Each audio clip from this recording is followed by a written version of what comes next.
recently posted a video on Instagram and people were saying, oh my gosh, your hair is so long. Like, what are you doing? Spill the tea. So that's what I'm going to be doing today. So years ago, I was told, you know, black girls' hair can't grow. You can't have long natural hair, and that is far from the truth. And I'm going to teach you guys how to get long, luxurious, natural hair. So I guess it would be helpful to kind of just turn around and show you guys where my hair is at this time. So I'm going to do that. Hold on, let's see.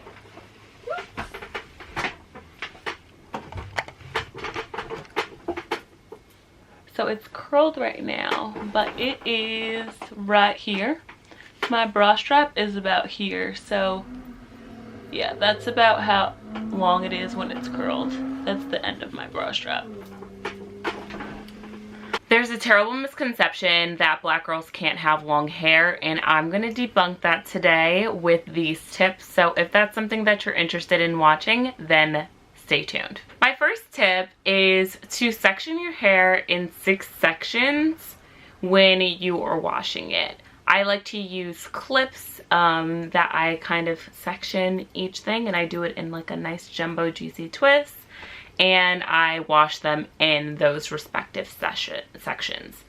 I also, this is like another tip within a tip, is I hold my hair taut when I'm washing it, so that way it doesn't curl up. My second tip is to use protective styles. Protective styles are absolutely amazing. Your hair thrives when it's not always being manipulated. One thing I will say, however, is to minimize the amount of protective styles you do back to back. So whenever I put in a protective style in my hair, I usually allow 1 to 2 weeks before I put in a new protective style.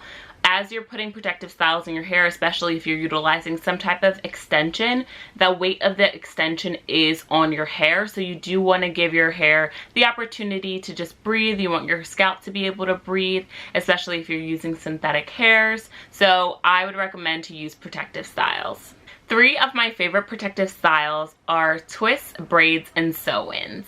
I love the ability to just wake up in the morning and not have to worry about combing my hair or doing anything else with it. So, you know, just taking some edge control, putting on the edges if I need that.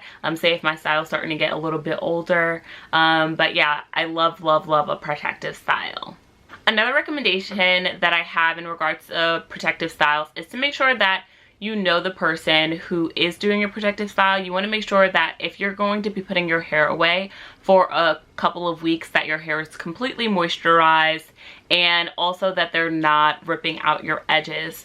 I would recommend that you brush your edges forward so that way you have edges when you're done with your protective style. My third tip is to only shampoo your roots. Gravity will do the job of making sure that your ends also get clean, and the dirtiest part of your hair in actuality is your roots. So I would just focus on your roots. Another tip is when you're rinsing out your conditioner, make sure that all of that conditioner is washed out of your hair. If your hair is anything like mine, it's super, super thick, conditioner will literally hide on my scalp. And if you have conditioner in your scalp, that can lead to clogged pores, dandruff, buildup, and you don't want that. If you want to style your hair, you want to make sure that your style looks good. So make sure that you're taking that extra step to make sure that the conditioner is all washed out. My fourth tip is to detangle from bottom to top. I see so many people detangling from up here, and you are breaking your hair strand. This is super important, especially if you go to the hair salon. Sometimes, you know, they may want to take the easier route and detangle your hair from top to bottom. If someone's detangling your hair from top to bottom, like, just don't go back. As I mentioned before, you want to make sure that your ends are getting extra TLC when you are detangling from top to bottom. The problem with that is that you've cleared this area, and when you clear an area, you tend to use a certain level of force. And if this part of your shaft, or this part of your shaft for that matter, is still tangled, you're going to use that force in that area, and it's going to cause breakage. So I would absolutely recommend bottom to top. It's not that your hair isn't growing, it's that you're not retaining your length, and it may be due to the fact that your hair is breaking before it has a chance to grow and thrive. So taking that extra step to go slowly from bottom to top is going to really help. My fifth tip is to deep condition your hair every single time you wash it. Deep conditioning has definitely been a game changer in my hair growth. I think if anything, if you're gonna choose on a shampoo or conditioner, like splurging wise, I would definitely go for the deep conditioner. As I mentioned before, you just want to give your hair that extra TLC, and your hair tends to break if it doesn't have enough moisture or protein. So you just want to make sure that you're replenishing it in the way that it needs to be loved. My sixth tip is to minimize heat. I know, crazy, right? Like, how am I saying that with my hair flat ironed, right? I know you guys are thinking that. Every single time I do my hair, I only utilize one pass per section, and I only utilize the heat on 375. I personally use the Baby Bliss Pro Nano Titanium flat iron. I'll link it down below if you guys are interested in purchasing it, but I absolutely love it. And like I said, I only use one pass and that's it. If you have a flat iron that you can't control the temperature, I would maybe look into getting an inexpensive flat iron that allows you to choose the setting for temperature, just because you want to know how much heat you're putting on your hair. Another recommendation is to only utilize heat once per style, and what I mean by that is, so I flat iron my hair, right? I'm not going to use heat again until the next time I wash and then go through the same process, right? You don't want to be flat ironing your hair every single day throughout the week. Like, that's going to cause breakage, it's going to cause dryness, and you want to make sure that you're putting that, once again, you want to make sure you have moisture in your hair, and if your hair gets dry and brittle, it's going to break and you're not going to see hair growth. I think there's ways to flat iron your hair and wear your hair straight while also maintaining health. If I was to wet my hair right now, my hair would shrivel up and be about this short. So definitely you can have best of both worlds. I would also recommend to not get blowouts. I personally think you can get the same look with just a flat iron. The brush that they utilize in blowouts is like just really damaging. It's just not worth it. I want my hair to be thick. I didn't like the fact that I could see through my hair, and I'll insert pictures of when I used to get blowouts just so you guys could see like how you could see through my hair. That's just not the look I was going for. So yes, definitely stop the blowouts. The brush that they use, like when they're going like this, like they're just ripping out your hair. They're ripping out your hair. I don't know who needs to hear that, but they're ripping out your hair, sis. My seventh tip is to moisturize and seal your hair. My hair is very dry, and I'll get into why that is a little bit later on in the video, but definitely make sure you're using a good water-based moisturizer, leave-in conditioner, and then sealing it with your favorite oil. Everyone's hair is different, right? So a leave-in that works for me may not work for you. A water-based moisturizer that works for me may not work for you. An oil that works for me may not work for you, right? So just find what works for you. I would recommend getting those little sample size things just to test a product out, instead of getting like the full size and then it not working for you. So I would recommend getting that from the beauty supply store. The most important thing is that you're creating a regimen to put moisture back into your hair so that it prevents it from breaking. It's all the same circle. We always end up back there. Like, you need to put moisture in your hair, you need to put protein in your hair, whatever your hair needs, right? So just making sure that your hair is getting what it's needing so that it stops from breaking. Which brings us to number 8, which is understanding your hair type. As I mentioned earlier, my hair is very dry.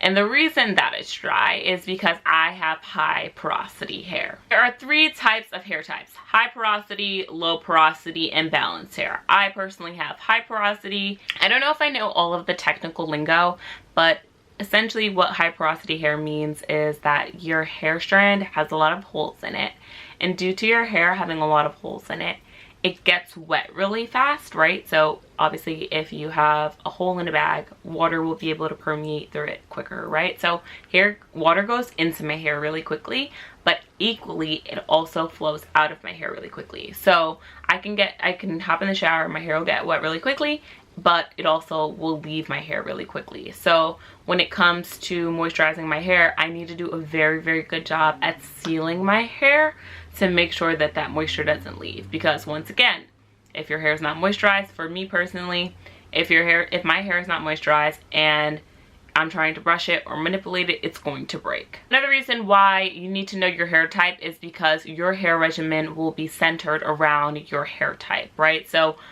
a regimen for a low porosity gal will not work for me because their hair tends to hold on to moisture. Mine doesn't. So I need to do extra steps to make sure that my hair is maintaining the moisture. Just from what I've seen, more naturals tend to be low porosity than they are high porosity. So it's even that much harder for me to make sure that I'm creating a regimen that works for me. My hair likes keratins, it likes proteins, but it's also dry, so it needs moisture. So there's just different things that I need to think about when I'm creating my regimen. My 9th tip is to wrap your hair every single night.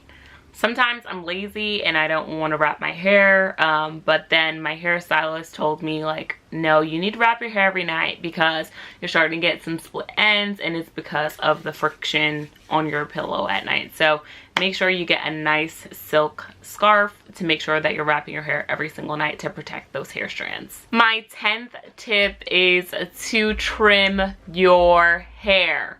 I know you may feel like, oh, my hair got so long, I don't want to trim it, but you will save your hair in the long run. Every single time that you have a split end, which I need to trim, guys, look at that.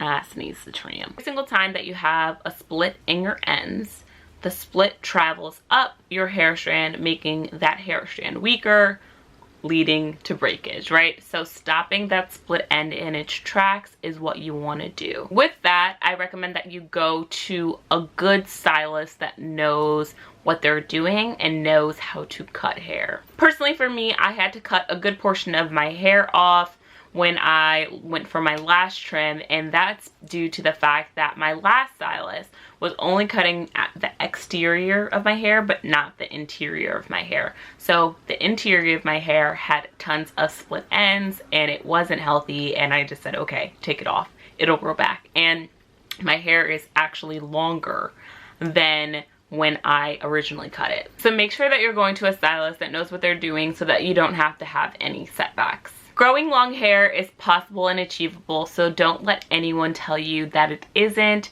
I hope these tips were helpful.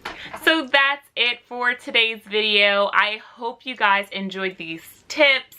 Be sure to like, comment, and subscribe, and I'll see you guys in my next one.